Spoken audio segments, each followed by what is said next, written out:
지난주부터 비가 많이 오는데 또 오늘도 많이 비가 오고 날씨가 좀 이렇게 차분해졌습니다. 우리 그런 차분한 가운데 하나님의 은혜가 넘치기를 바랍니다. 우리 앞뒤 좌우로 잘 오셨습니다. 하나님의 은혜가 넘치기 바랍니다. 같이 인사 나누고 말씀 나누겠습니다.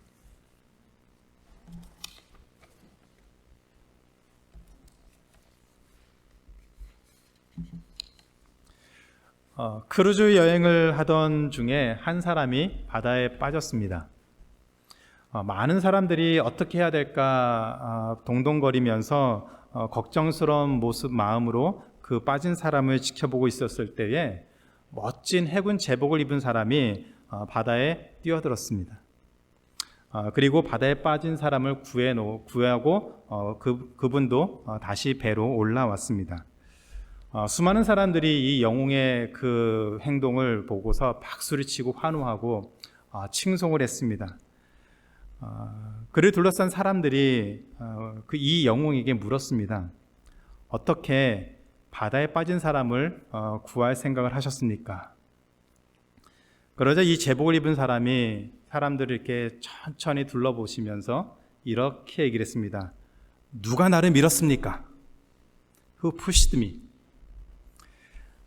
자신이 원래 뛰어들려고 한 것이 아니라 누군가가 자신을 밀어서 어쩔 수 없이 바다에 빠져서 그 빠진 사람을 구해줬다는 얘기입니다. 살다 보면 원치 않는 일을 할 때가 있습니다. 결과가 좋을 때면 그나마 다행이지만 또 결과가 좋지 않으면 그로 인해서 두고 후회할 수도 있습니다.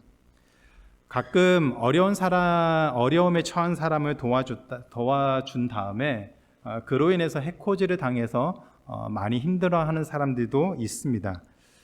또 무엇인가 잘못된 것을 바로 잡고 뭔가 좀 더 바로 세우기 위해서 노력을 하다가 모함을 받기도 하고 쫓겨나기도 하고 그로 인해서 어려움을 당한 사람들의 이야기도 심심치 않게 들리게 됩니다. 사람들은 영웅의 행동에 대해서 칭찬하고 그런 영웅을 갈급해하는데 막상 그런 행동의 결과가 안 좋게 될 때는 그 자신과 그 가족이 고스란히 어려움을 당하고 그 어려움을 짊어지고 살아야만 합니다. 그런 모습을 본 가족이나 친구들이 속상한 마음에 이런 말을 할 수가 있겠죠. 그냥 참지. 그냥 참고 그냥 대충 넘어가지 뭐 그렇게 그거를 끝까지 한다고 하다가 이렇게 힘들고 어려운 일을 당하냐는 그런 얘기를 합니다. 속상한 마음에 그런 얘기를 하는 것이겠지요.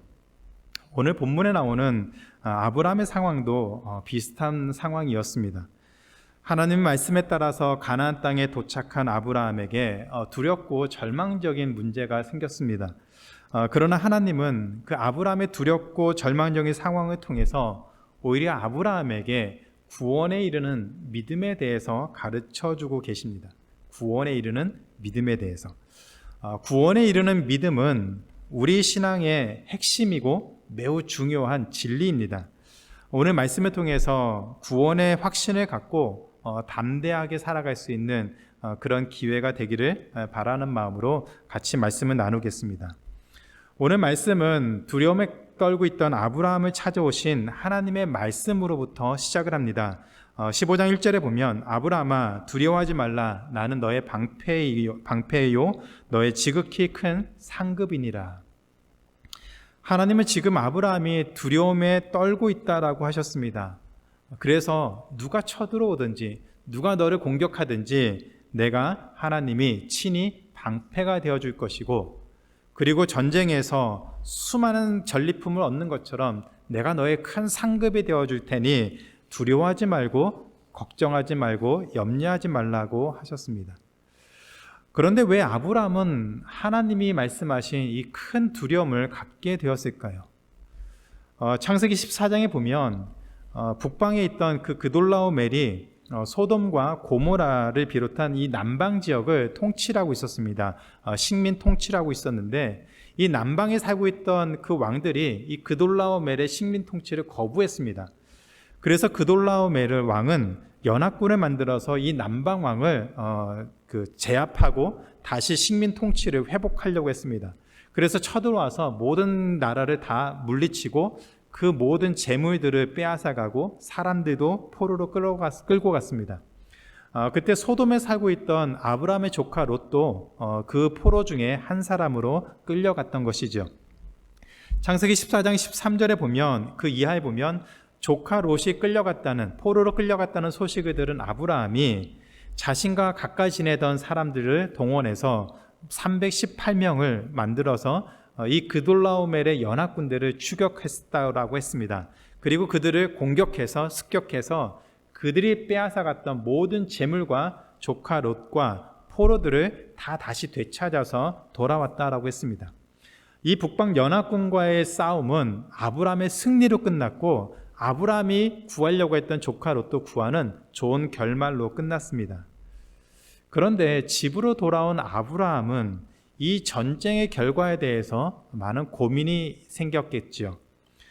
조카 롯이 사로잡혀갔다는 그 소식을 듣고 그냥 다급한 마음에, 조카 롯을 구하고자 하는 마음에 앞뒤 재지 않고 그냥 북방 연합군과 전쟁을 해서 승리를 거두고, 그리고 그 롯을 구해온 것은 참 다행이지만 결과적으로는 한 개인이 큰 나라를 대상으로 전쟁을 벌였기 때문에 언제든지 북방 연합군, 특별히 그돌라오멜 왕이 이 아브라함을 죽이기로 마음만 먹으면 언제든지 죽일 수 있는 상황이었습니다.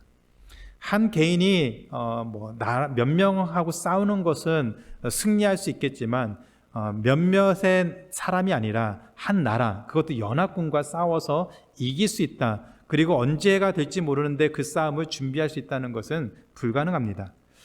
따라서 언제든지 보복을 당할 수 있기 때문에 아브라함은 그 마음에 큰 두려움이 있었던 것 같습니다. 아마도 모르는 사람이 그 주변을 서성이거나 지나가는 것만 보더라도 아브라함 마음에 덜컹거리면서 자신이 죽을지도 모른다는 그런 두려움에 빠졌을 것 같습니다. 게다가 15장 2절에 보면 아브라함은 하나님에게 자신의 상황을 이렇게 얘기했습니다. 주 여호와여, 무엇을 내게 주시려 하나이까? 나는 자식이 없사오니 나의 상속자는 이 다메섹 사람 엘리에셀이니이다. 하나님이 하란에 있던 아브라함에게 나타나셔서 그에게 주신 약속이 있습니다. 내가 너로 큰 민족을 이루게 하겠다. 그 큰 민족을 이루게 하기 위해서는 아브라함에게는 자식이 필요했습니다. 그런데 가나안 땅에 들어온 이후로 여전히 아브라함에게는 자식을 낳을 기미가 보이지 않았습니다. 그래서 아브라함은 어쩔 수 없이 자신의 종이었던 엘리에셀을 자신의 상속자, 양자로 삼아서 자신의 상속자가 되게 하겠다라고까지 얘기를 했습니다. 그렇게 해서라도 하나님이 주셨던 그 약속을 성취할 수 있는 그런 기회가 될 수 있다라고 생각했던 것 같습니다. 그럴 정도로 아브라함은 마음에 답답함, 자식도 없고 큰 나라를 이룰 수 있는 가능성도 점점 없어지고, 게다가 나이도 많아진 상황 속에서 북방 연합군의 공격을 또 보복을 당할 수 있는 그 두려움이 겹쳐서 아브라함은 큰 두려움에 빠졌던 것 같습니다. 그래서 아브라함은 이 모든 상황을 하나님의 책임으로 떠넘겼습니다. 3절에 이렇게 얘기합니다. 결국 주께서 내게 씨를 주지 아니하셨으니 내 집에서 길린 자가 내 상속자가 될 것이니이다.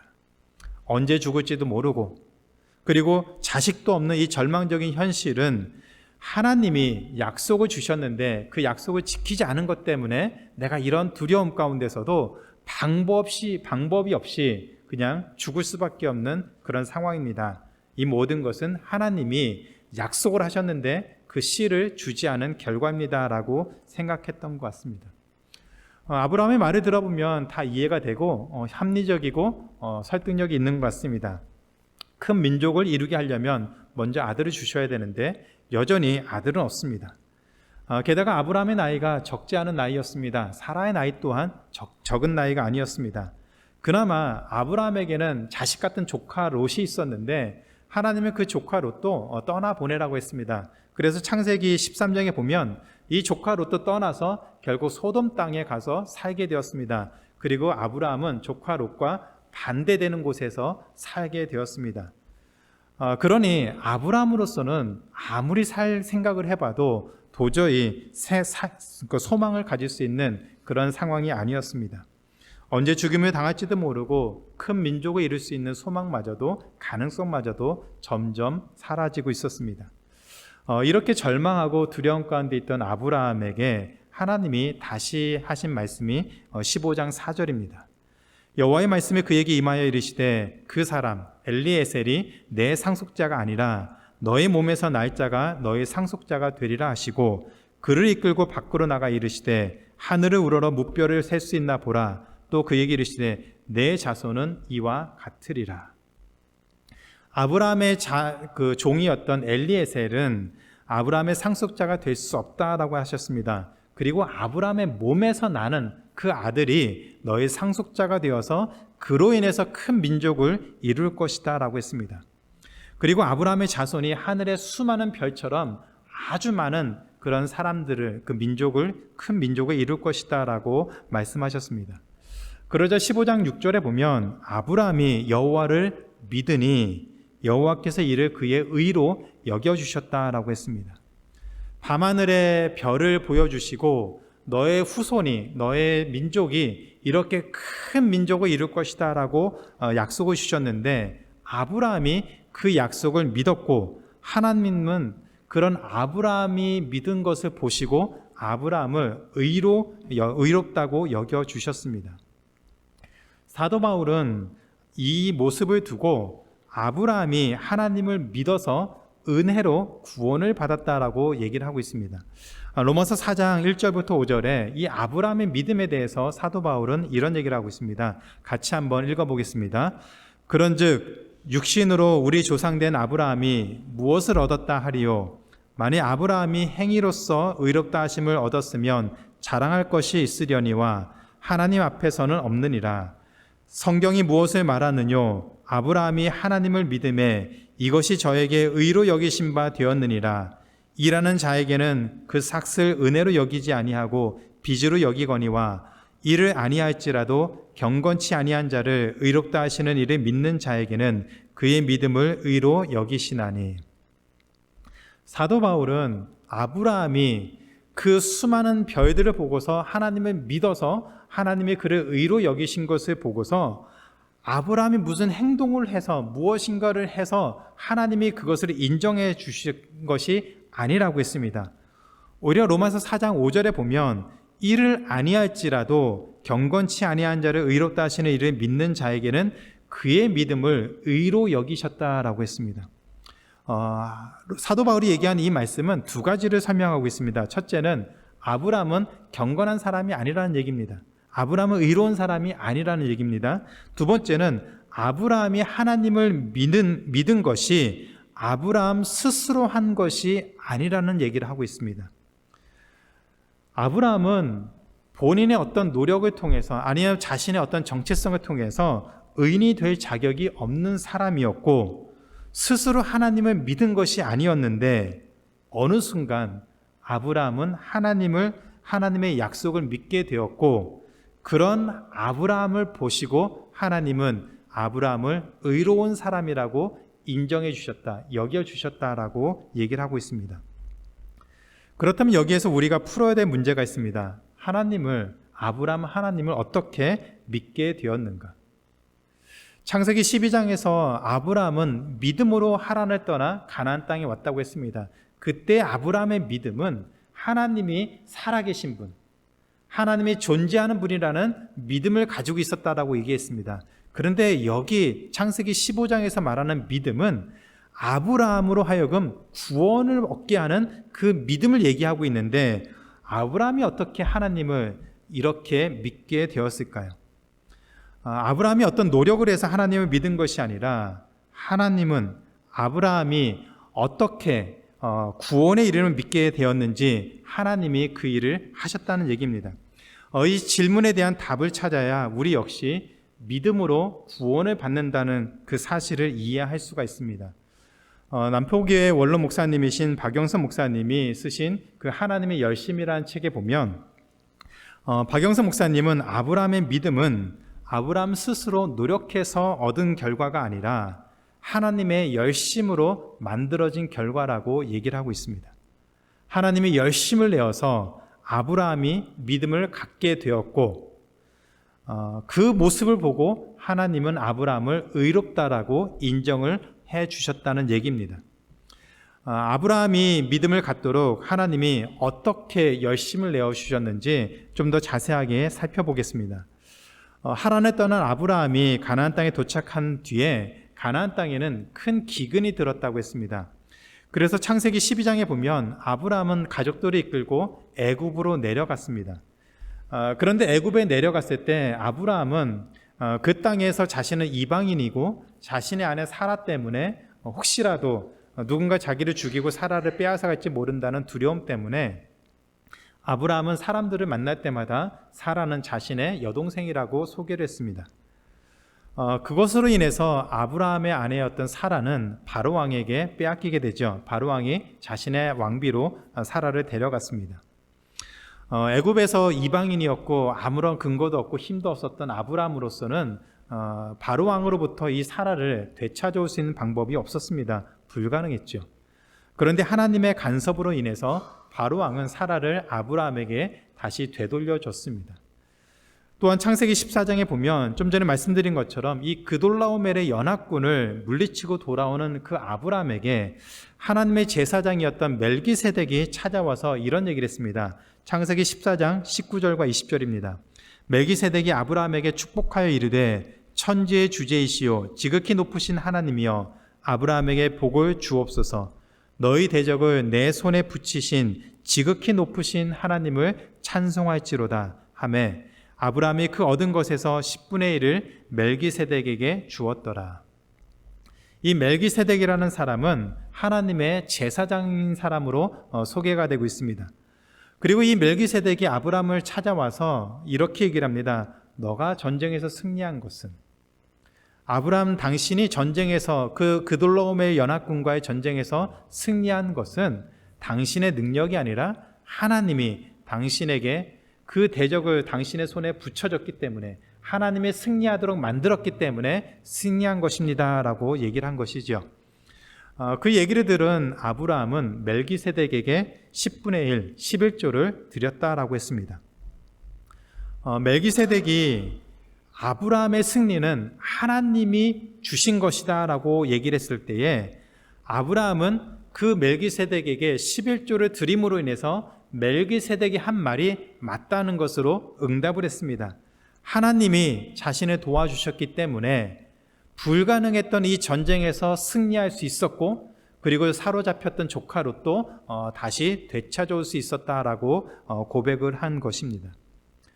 자신의 힘의 능력으로, 자신의 능력으로 전쟁에서 이긴 것도 아니었고 오직 하나님이 그것을 가능하게 하신 것을 아브라함은 분명히 알고 있었습니다. 또 바로왕의 손으로부터 자신의 아내를 되찾아오는 것도 아브라함은 전혀 생각할 수 없었던 꿈 같은, 기적 같은 일이었습니다. 하나님이 이런 기적 같은 일을 아브라함을 위해서 계속해서 보여주셨습니다. 행하셨죠. 그래서 아브라함은 하나님의 임재와 능력을 부인할 수 없도록 인도하시는 하나님의 그 모습을, 하나님이 함께 하심을, 그 은혜를 경험하게 되었습니다.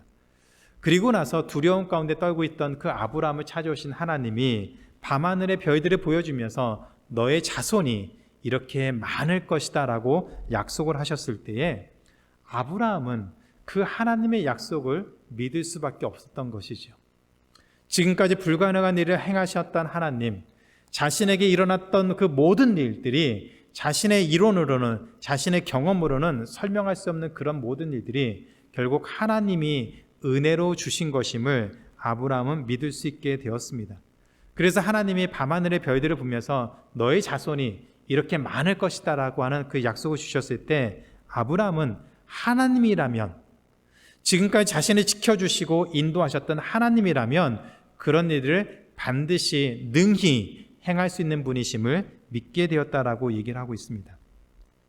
아브라함이 그런 하나님을 믿기로 결정한 것이 아니라 하나님을 믿을 수밖에 없는 그런 하나님으로 하나님이 일하신 결과였다고 얘기를 하고 있습니다. 요즘 수요일에 웨스트민스터 신앙고백서로 성경 공부를 하는 중에 가장 많이 반복되는 또 중요한 구원의 원리가 바로 이것입니다. 또 지난주 수요일에서도 구원을 얻는 믿음에 대해서 같이 나눴습니다. 우리는 하나님의 은혜로 구원을 받았다라고 고백을 합니다. 하나님의 은혜로 구원을 받았습니다. 우리가 노력하고 우리가 무엇인가 열심을 내어서 무엇인가 결단을 해서 하나님의 은혜를 받고 구원을 받은 것이 아니라 그런 마음의 결단을 내릴 수 있도록 하나님 우리 마음을 열어주시고 깨닫게 하시고 그것을 인정할 수 있도록 하나님이 우리의 모든 상황과 우리의 모든 생각과 우리의 길을 인도하신다라고 가르치고 있습니다. 박영선 목사님은 이것을 하나님의 열심이라고 강조하고 있습니다.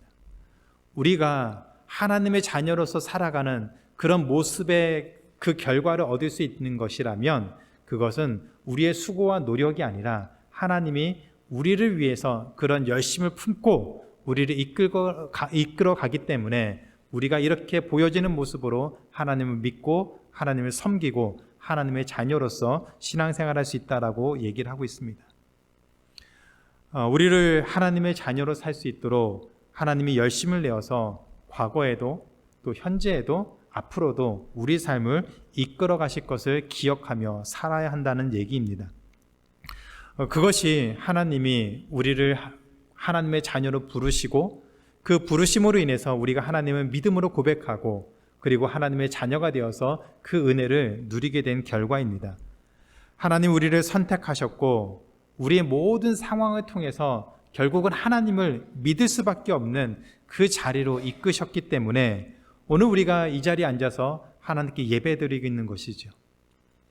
우리 개인의 성품으로는 우리 개인의 삶으로는 하나님을 믿을 수 없는 그런 모습이었지만 하나님은 그런 우리를 경험하게 하시고 우리의 삶을 지키시고 인도하시면서 결국엔 우리 마음속으로 하나님의 하나님 되심을 인정할 수밖에 없는 그 자리로까지 하나님이 열심을 내어서 일하신다는 얘기입니다. 이것이 하나님의 은혜이죠. 우리가 힘들고 어려운 일을 당할 때 또 하나님께 기도하고 그 은혜를 구할 수 있는 것도 하나님의 은혜입니다. 구원을 베풀어 주신 것도 하나님의 은혜고 구원을 받은 자로서 이 땅을 담대하게 살 수 있도록 도우시는 것 또한 하나님의 은혜입니다. 그래서 우리는 하나님의 구원을 일컬어서 은혜로 구원을 받았다라고 얘기를 하고 있습니다. 하나님 우리를 자녀 삼아 주시고 그 자녀로 살아가는 모든 시간 우리가 이 땅에 살 수 있도록 만드신 것이 하나도 빠짐없이 하나님의 은혜이고 그것을 가능하게 하도록 하나님이 지금도 열심을 내어서 우리 삶을 지키시고 인도하고 계십니다. 아브라함은 그 하나님의 열심을 알았기 때문에 경험했기 때문에 그는 밤하늘의 별을 보고서도 하나님이라면 능히 이 일을 하실 수 있는 분이라는 것을 믿게 되었고 그런 아브라함을 하나님은 의로운 자라고 불러주시면서 그를 구원의 삶을 살도록 하셨습니다. 우리 삶을 돌아보면서 이 은혜가 넘치기를 기도합니다. 지난 시간을 돌아보면서 우리가 우리의 능력으로 우리 힘으로 이렇게 살아온 것이 아니라 모든 순간순간에 하나님이 주셨던 은혜들이 차고 넘치는 줄 압니다. 혹시라도 그것을 잊어버리고 살고 있다면 다시 지난 시간들을 돌아보면서 하나님 우리를 어떻게 구원해 주시고 어떻게 인도해 주시고 어떻게 하나님을 믿게 하셨는지 다시 한번 돌아보는 시간을 꼭 갖기를 바랍니다. 그래서 우리 믿음이 더욱더 견고해지고 하나님을 향한 믿음의 고백을 하며 그 은혜를 고백하는 우리 모두의 삶이 되기를 주님의 이름으로 기도합니다. 이런 하나님의 은혜를 가장 잘 보여주는 것이 창세기 15장 7절 이하에서 있는 횃불 언약입니다. 하나님은 가나안 땅을 아브라함의 소유, 아브라함의 기업으로 주시겠다라고 약속을 하시고 아브라함을 갈대아 우르를 통해서 하란을 통해서 또 가나안 땅으로 오시게 하셨습니다. 그러자 창세기 15장 8절에 보면 아브라함이 이런 얘기로 하나님 앞에 질문합니다. 아브라함이 이르되 주 여호와여 내가 이 땅을 가나안 땅을 소유로 받을 것을 무엇으로 알리이까? 무슨 얘기입니까? 하나님이 말은 그렇게 하시는데 그럼 증거 좀 달라고 얘기하는 것이죠. 이 가나안 땅을 나와 나의 자손이 영원히 가지고 살 것을 내가 알 수 있도록 할 수 있는 그 증거 좀 보여달라고 얘기를 했습니다. 그래서 하나님은 아브라함에게 동물을 잡아서 제사를 준비하라고 하셨습니다. 창세기 15장 10절에 보면 아브라함이 그 모든 것을 가져다가 동물들을 가져다가 그 중간에 쪼개고 그 쪼갠 것을 마주 대하여 놓고 그 새는 쪼개지 아니하였다라고 합니다. 그리고 15장 17절에 보면 해가 져서 어두울 때에 연기나는 화로가 보이며 타는 횃불이 쪼갠 고기 사이로 지났다라고 했습니다. 사진을 보시면 이 아브라함이 드렸던 제사가 이렇게 보여집니다. 동물들을 쪼개어서 반으로 쪼개어서 양쪽에 놓고 그리고 아브라함은 그 동물을 지키는 그런 가운데 하나님의 임재가 상징되는 이 횃불이 이 동물 사이를 지나갔다라고 했습니다. 오늘날은 계약을 맺을 때에 계약을 맺는 쌍방, 그러니까 당사자들이 계약서에다가 도장을 찍거나 사인을 하고 거기다 공증을 받습니다. 그래서 이 계약서는 두 사람 양쪽이 모두 다 승인한 것이기 때문에 법적으로 유효하다라고 하지요. 고대에는 계약을 체결할 때 지금 그 아브라함에게 말씀하셨던 것처럼 체결했습니다. 동물을 죽여서 반으로 쪼갠 다음에 계약을 체결한 당사자가 손을 잡고 이 쪼개진 동물 사이를 지나갔습니다. 그리고 계약이 체결된 것으로 공적으로 선포가 되었습니다. 이 계약의 의미가 무엇이냐면 나와 당신이 맺은 이 계약을 누구든지 이행하지 못하면 그 계약을 파기하면 이 죽임을 당해서 쪼개진 동물처럼 그 사람은 죽임을 당해서 이렇게 처참하게 죽임을 당해서 찢어질 것이다 라고 하는 그런 약속입니다. 속된 말로 해서 너 계약 파기하면 이렇게 처참하게 죽임을 당한다는 것을 서로에게 약속하는 것입니다. 그것이 당시 고대의 계약의 그 풍습이었습니다. 그런데 하나님이 이 아브라함에게 증거를 보여주겠다고 하시면서 동물을 죽인 다음에 그 동물을 나누고 그 다음에 계약을 체결하시는데 원칙적으로 하면 하나님과 아브라함이 손을 잡고 이 동물 사이를 지나가서 이 계약은 누가 되든지 깨면 이렇게 죽임을 당할 것이다 라고 얘기를 해야 됩니다. 그런데 하나님이 횃불로 임재하셔서 이 쪼개진 동물 사이를 하나님만 지나가셨습니다. 그것은 이 언약, 아브라함에게 가나안 땅을 영원히 주겠다고 하는 이 언약은 하나님이 하나님 스스로 그리고 하나님만 세운 언약입니다. 만약에 이것이 이루어지지 않는다면 하나님의 목숨을 담보로 한 것이기 때문에 하나님이 죽임을 당해도 된다는 그런 얘기입니다. 그렇다면 하나님이 하나님의 목숨을 걸고 이 약속을 지키겠다라고 하신 것이죠. 하나님의 생명을 두고 그 약속, 아브라함에게 가나안 땅을 주신다고 약속하셨으니 이런 하나님의 약속만큼 더 확실한 것은 없다는 얘기입니다. 아브라함을 부르신 하나님은 그런 아브라함을 믿음을 갖도록 하셨고 그리고 그로 하여금 믿음으로 구원을 받는 그런 은혜를 누리도록 하셨습니다. 그리고 아브라함에게 그 약속을 지킬 수 있는 가장 확실한 보증으로 하나님 당신을 보여주셨습니다.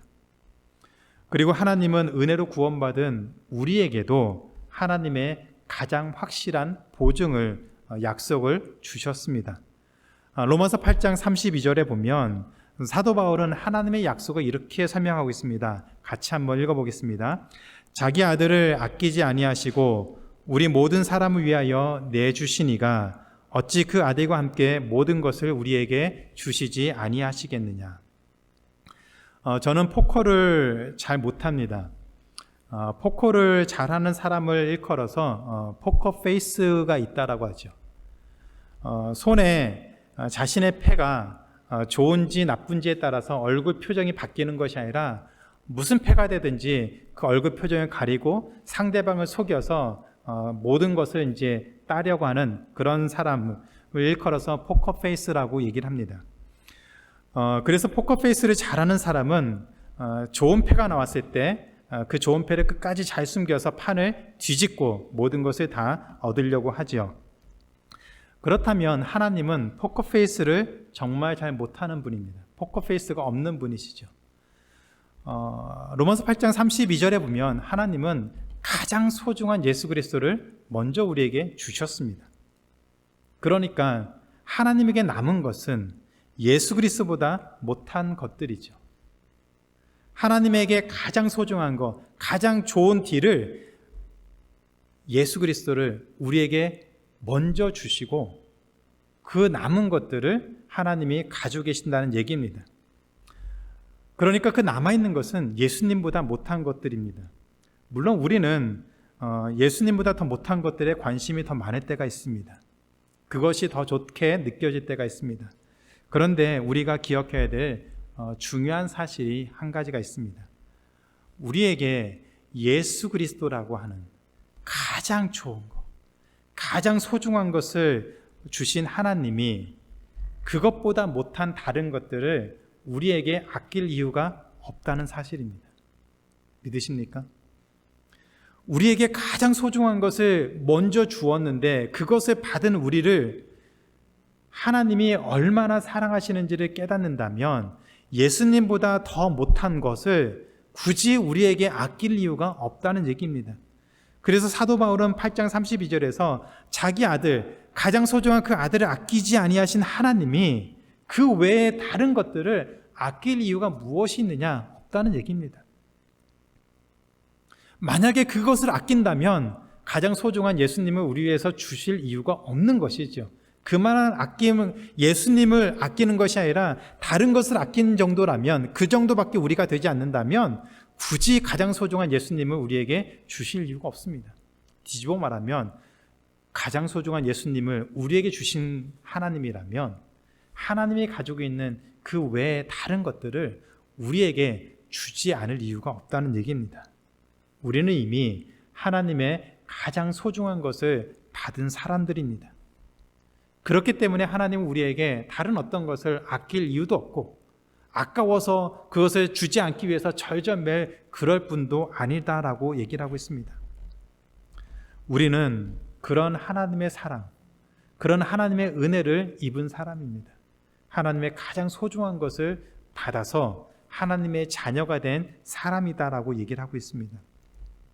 세상에서는 어쩌면 자랑할 것이 없을지도 모르고 사람들 눈에는 우리의 모습이 뭔가 부족해 보이고 뭔가 좀 이렇게 모자라 보일 수 있을지는 몰라도 하나님의 눈에는 우리는 최고이고 하나님의 걸작품이고 하나님의 가장 소중한 것을 우리를 위해서 주셔도 전혀 아깝지 않은 사람이 바로 우리입니다. 하나님을 예비하고 하나님의 자녀가 된 사람입니다. 하나님은 그런 우리를 위해서 예수 그리스도를 보내주셨고 그런 우리로 하여금 예수님을 믿게 하셨습니다. 하나님이 열심을 내어서 아브라함을 믿음의 사람으로 만드셨던 것처럼 하나님은 지금도 열심을 내어서 우리로 하여금 그 소중한 예수 그리스도를 믿게 하셨고 그 믿음으로 말미암아 우리가 하나님의 자녀가 되어서 그 자녀로서의 삶을 살 수 있도록 하나님이 지금도 열심을 내어서 일하고 계십니다. 우리의 존재가 그런 존재입니다. 우리가 세상을 살아가면서 이 땅을 살아가면서 우리가 위로를 얻고 우리가 힘을 얻을 수 있는 근거는 바로 천지 만물을 창조하신 그 하나님이 우리를 너무너무 사랑하셔서 가장 소중한 예수 그리스도를 아낌없이 주고도 아깝지 않은 그런 존재가 바로 우리입니다. 하나님이 아브라함에게 당신의 목숨을 걸고서 그 약속을 지키겠다라고 하신 것처럼 하나님은 가장 소중한 예수 그리스도를 이 땅에 보내셔서 십자가에 죽이시고 부활하심으로 인해서 하나님의 가장 큰 사랑을 그 확실한 증거를 약속을 우리에게 보여주셨습니다. 우리는 그런 하나님의 사랑을 누리고 있는 사람인 것을 기억하시기 바랍니다. 이 사실 때문에 이것을 믿기 때문에 우리가 살아가는 매 순간순간 우리에게 일어나는 모든 일들을 통해서 때로는 낙심할 수도 있고 때로는 절망할 수도 있고 때로는 우리 계획대로 일이 풀려지지 않을 수 있는 그 상황 속에서도 흔들리지 말고 다시 일어나서 승리하는 하나님의 귀한 자녀의 삶이 되기를 주님의 이름으로 축원합니다. 그런 믿음의 삶을 살고 그런 믿음을 붙잡고 하나님의 자녀로서 승리하며 살아갈 때 하나님이 우리 삶 가운데 행하시는 크고 놀라운 일들을 우리가 보게 되고 믿음으로 고백하고 하나님을 영광스럽게 하는 그런 삶에 우리가 살아가는 그날을 기도하고 살아가기를 주님의 이름으로 축원합니다.